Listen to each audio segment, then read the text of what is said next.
America owes much to the foreigner, and the Negro in America owes even more. For it was the white foreigner who first proclaimed that the only music which America had produced that was worthy of the name was Negro music. It naturally took some time for this truth to sink in, and in the meantime, the younger element of Negroes, in their weird worship of everything that was white, neglected and despised their own race music. More than one college class had walked out highly insulted when their white teachers had asked them to sing Swing Low, Sweet Chariot, and My Lord, What a Morning. It is to be hoped that they now know better. But the real subject of this editorial is not Negro music, but Negro women.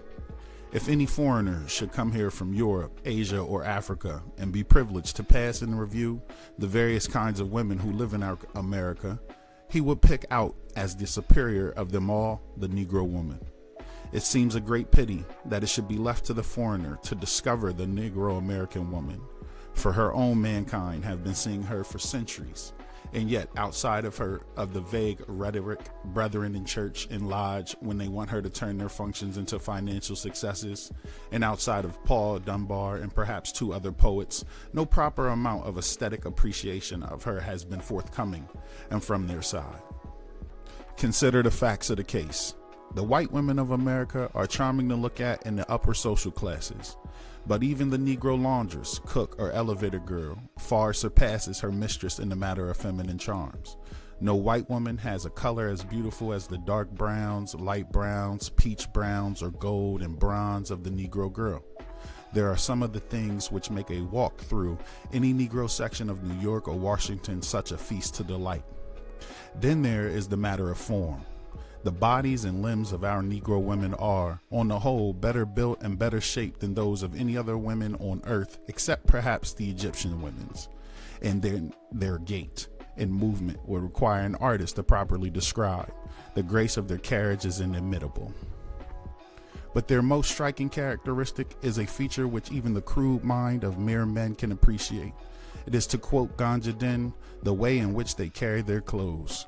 They dress well, not merely in the sense that their clothing is costly and good to look at, but in that higher sense in which the Parisian woman is the best dressed woman in Europe.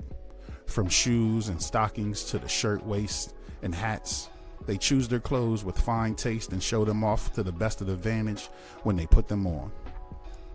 That is why a man may walk down the avenue with a Negro cook or factory girl without anyone's being able to guess that she has to work for a living. And finally, in the matter of the indefinable something, which for want of a better word we will simply call charm, the Negro women are far ahead of all others in America. They have more native grace, more winsomeness, greater beauty, and more fire and passion.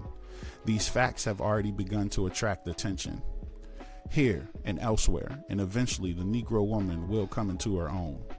What say you, brothers? Shall we not love her while she is among us? Shall we not bend the knee and worship and thank high heaven for the great good fortune which has given us such sisters and sweethearts and mothers and wives?